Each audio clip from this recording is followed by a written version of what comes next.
안녕하세요, 축주먹입니다. 챔피언스리그 우승팀과 유로파리그 우승팀이 만나서 한 번 더 겨루는 슈퍼컵. 이제는 레알 마드리드의 일원이 된 음바페가 슈퍼컵에서 자신의 실력을 과시했습니다. 과연 레알 마드리드와 아탈란타의 경기는 어떻게 펼쳐졌을지 한번 알아보도록 하겠습니다. 먼저 레알 마드리드의 선발 라인업을 보면 가동할 수 있는 최고의 라인업을 가동했습니다. 포백은 맨디, 리디거, 밀리탕, 카르바알에 골키퍼 크루투아, 추아메니, 발베르데, 벨링엄이 중원을 구성했고 전방 3톱은 비니시우스, 음바페, 호드리구, 정말 꿈의 라인업을 구성했습니다. 아탈란타는 3-4-1-2 정도의 포메이션으로 나왔고 에데르송과 더룬이 중앙을 지키고 지난 유로파리그 우승의 주역인 루크먼이 선발 출전했습니다. 레알 마드리드는 빌드업할 때 수비형 미드필더 추아메니를 센터백 사이로 내려서 라볼 피아나 형태의 빌드업을 수행했고요. 앞쪽에 벨링엄과 발베르데가 공을 받아주는 역할을 했습니다. 여기서 아탈란타의 수비 대응이 되게 재밌는데 역시나 이 두 명의 피벗을 맨투맨 붙여서 공을 쉽게 잡지 못하게 만들었죠. 그래서 아탈란타는 앞쪽에 3-2 대형이 구성이 되는데 레알의 빌드업하는 선수들과 거의 1대1 매칭이 되는 겁니다. 그리고 아탈란타는 유로파리그에서 레버쿠젠이나 리버풀을 잡을 때 이런 전술을 써서 상대 빌드업을 원활하지 못하게 했습니다. 경기 초반부터 음바페의 몸이 좋아 보였습니다. 오프사이드에 걸리지 않기 위해서 수비의 앞쪽으로 돌아서 뛰면서 상대 뒷공간을 노립니다. 그리고 그 공간에다가 비니시우스가 패스를 줍니다. 이 장면이 주는 의미가 있습니다. 파리에서는 음바페 위주로 상대 수비가 몰리는 경우가 많았죠. 근데 레알 마드리드는 음바페 말고도 막을 선수가 3명이나 더 있습니다. 비니시우스, 호드리구, 벨링엄. 그래서 수비가 분산되는 효과가 있고요. 이것이 음바페의 파괴력을 더 증가시킬 수 있습니다. 저는 이 움직임이 그런 장면의 시작점이자 의미를 전달하는 장면이라고 봤고요. 더 무서운 건 이게 반대가 될 수도 있다는 겁니다. 음바페가 찔러주고 비니시우스가 움직이는, 혹은 호드리구가 움직일 때 벨링엄이 찔러주는 이런 장면들입니다. 음바페는 높은 지역에서 공을 잡았고 그때 나머지 선수들이 접근해주긴 했지만 슈팅까진 이어지지 않았습니다. 어쨌든 초반부터 전혀 어색한 거 없이 잘 적응한 음바페입니다. 또 레알은 빌드업이 수월하지 않을 땐 비니시우스가 가끔씩 내려와주면서 공을 받아주는 장면이 있었는데요. 그때도 음바페는 계속 전방 쪽에 고정되어 있으면서 어떻게 보면 득점에만 힘을 쏟았습니다. 또 후방 빌드업에서 레알 마드리드 선수들은 상당히 자유롭게 움직였는데요. 지금 풀백 2명, 카르바알과 맨디는 가운데 쪽에 남겨두고 오히려 센터백 2명인 밀리탕과 리디거가 앞쪽으로 나가 있습니다. 그래서 추아메니, 리디거가 공을 받아주는 역할을 해주고 뒤쪽에 백스리가 형성되죠. 그리고 비니시우스가 되게 낮은 위치까지 내려와서 공을 돌려줍니다. 이런 기형적인 빌드업 구조도 보였던 이번 슈퍼컵 경기입니다. 두 가지를 생각해 볼 수 있겠죠. 첫 번째는 진짜 이렇게 훈련을 해서 이번 시즌부터 이런 장면이 자주 나올 거다. 두 번째는 후방 빌드업 시 자유로운 빌드업을 강조해서 선수들이 이렇게 자연스럽게 움직인 거다. 이렇게 두 가지 가능성을 생각해 볼 수 있겠고요. 계속 이런 빌드업이 나오는지는 이번 시즌이 시작되고 어떻게 계속 빌드업을 하는지를 봐야 될 것 같습니다. 그리고 또 하나 인상적이었던 건 아탈란타 역시 준비를 많이 해왔다는 거였습니다. 레알 마드리드에 잘하는 선수가 워낙 많다 보니까 저는 일방적으로 밀릴 줄 알았는데 의외로 전반전 경기 자체는 중원에서 힘싸움하는 시간만 많고 양팀에게 위협적인 기회가 많지 않았습니다. 그런 이유 중에 대표적인 장면이 이런 장면이에요. 아탈란타가 레알에 공 잡을 수 있는 선수들을 거의 10대 10으로 맨투맨을 하고 있습니다. 아까의 형태와 또 다른데도 여기서 맨투맨을 잡았다는 건 이 아탈란타의 대인 수비 형태가 되게 유기적으로 잘 돌아가고 있다는 거죠. 이렇게 조직적으로 잘 준비를 해왔기 때문에 레알 마드리드가 전반전에는 꽤나 애를 먹었던 것 같습니다. 이런 상황을 타개할 수 있는 건 역시나 개인 능력입니다. 상대가 1대1로 붙어버릴 땐 개인 능력으로 자신에게 2-3명 붙이면 다른 선수는 수적으로 유리해지겠죠. 지금도 아탈란타가 밀집 수비를 하고 있는데 엄청나게 많은 숫자를 자신에게 시선을 돌려놓고 예상치 못한 전진 패스, 이 공을 호드리구가 받습니다. 그리고 호드리구의 왼발 슈팅, 아쉽게 골대를 맞지만 레알 선수들의 개인 능력을 확인할 수 있는 장면이었죠. 이렇게 전반은 0-0으로 종료됩니다. 전반전을 복귀해보면 레알 마드리드는 토니 크로스가 없는 상황에서 평소에 하지 않던 색다른 빌드업 방식들을 많이 사용을 했고요. 그에 대응해서 아탈란타는 조직적인 맨투맨 수비로 레알 앞쪽 공격수들이나 미드필더들이 공을 쉽게 잡지 못하게 만들었습니다. 그리고 또 가운데 쪽에서 세컨볼 싸움, 힘싸움을 유도하면서 아탈란타가 나름 전반전은 잘 막아내곤 했습니다. 후반전에도 마찬가지로 아탈란타가 꽤나 수비를 견고하게 했기 때문에 레알 마드리드는 느린 빌드업보다는 뒷공간 노리는 플레이가 효과적이었습니다. 지금도 벨링엄이 가운데 있다가 갑자기 튀어나가고요. 여기에 맞춰 음바페가 패스를 넣어주죠. 제가 아까 말씀드렸던 장면, 전반 초반에도 이런 비슷한 장면이 나왔는데 그때 뛰는 선수는 음바페 음바페였죠. 이번에는 음바페가 공을 주고 벨링엄이 뛰는, 이게 무섭다는 겁니다. 누가 뛰어도 누가 받아도 위협적입니다. 아무튼 이런 식으로 공격을 전개했고요. 그러다가 레알 마드리드의 득점이 나오게 됩니다. 10분 정도 지난 상황에 상대 골키퍼가 멀리 처리하지 못한 공을 페를랑 맨디가 벨링엄에게 밀어줍니다. 그리고 벨링엄이 공을 잡고 비니시우스에게 공을 내주고요. 비니시우스가 이 순간 개인 능력을 보여줍니다. 자신의 앞에 두 명의 선수가 있지만 여기서 순간 속도로 안쪽으로 깊게 파고들고요. 그때 선수들의 움직임이 예술입니다. 음바페는 오히려 앞쪽에 있다가 뒤쪽으로 빠지면서 컷백을 받을 장소에 가 있고요. 그러면서 비어버린 앞 공간을 발베르데가 뛰어들어가면서 잡아줍니다. 그리고 비니시우스가 패스, 발베르데는 발만 갖다 대며 득점에 성공하죠. 물론 축구에서 전술상으로 상대 수비를 깨트리는 장면도 요새는 더더욱 많아졌지만 이런 개인 능력이 중요한 이유도 이 장면에서 확인할 수 있는 겁니다. 어쨌든 간 상대 수비 형태의 균열은 1대1을 뚫는 것에서부터 시작하고 그걸 잘하는 선수가 수두룩한 게 레알 마드리드죠. 경기는 1대0이 됩니다. 그리고 이 실점 이후에 아탈란타는 많이 흔들리는 모습이 보이는데요. 공격할 때, 수비할 때도 조직적으로 하던 아탈란타가 선수들 간의 간격이 벌어지기 시작합니다. 그러면서 이런 벌어진 공간들은 레알 마드리드 공격수의 먹이가 됩니다. 비니시우스가 지난 챔피언스리그 4강전 미넨과의 원정 경기에서도 그렇고 이렇게 가운데 쪽에 빈 공간 나면 파고드는 플레이를 되게 잘하는 것 같습니다. 지금도 가운데 쪽에 빈 공간이 있으니까 뛰어가는데 일단 이 뛰어가는 속도 자체가 빠르다 보니까 수비들을 더 쉽게 벗겨낼 수 있죠. 그리고 그 움직임을 이해한 벨링엄이 비니시우스의 발 앞에 패스를 놔주고 비니시우스가 여기서 속도를 덧붙여서 앞쪽으로 쭉쭉 치고 나갑니다. 그리고 1대1 상황에서 슈팅. 여기서 아탈란타 골키퍼가 진짜 세이브를 잘했습니다. 이거 들어갔으면 더 빠르게 무너질 수 있었는데 아주 잘 막았죠. 무튼 이 첫 골이 터진 순간부터 레알 마드리드의 공격 흐름이 살아납니다. 그리고 이렇게 레알 마드리드가 흐름을 탔을 때 아탈란타 수비가 자신의 진영 쪽에서 호드리구에게 공을 뺏겼고 레알은 역습으로 빠르게 전환합니다. 비니시우스가 안쪽으로 뛸 때 호드리구가 패스, 그리고 비니시우스가 안쪽으로 땅볼 크로스를 넣어주지만 음바페가 잡지 못했습니다. 여기서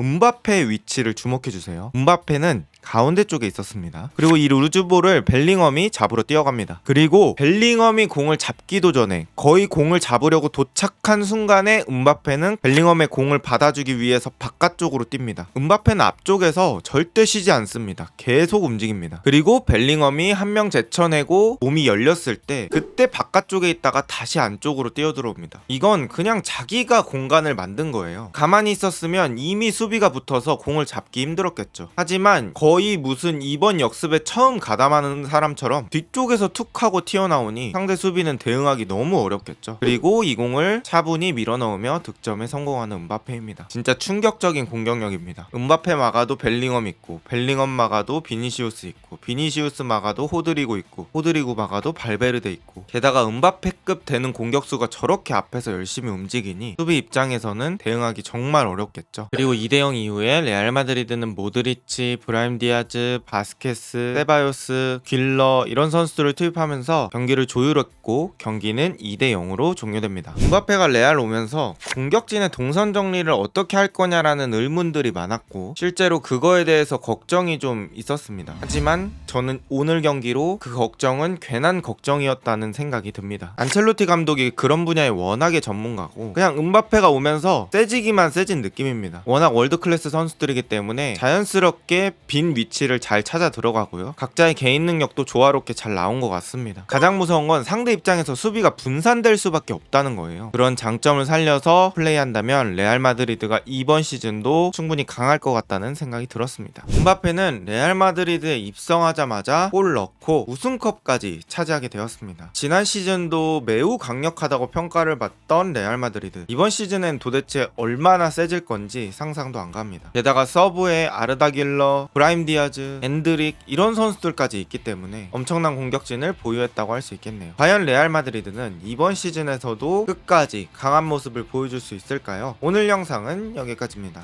좋은 하루 되세요.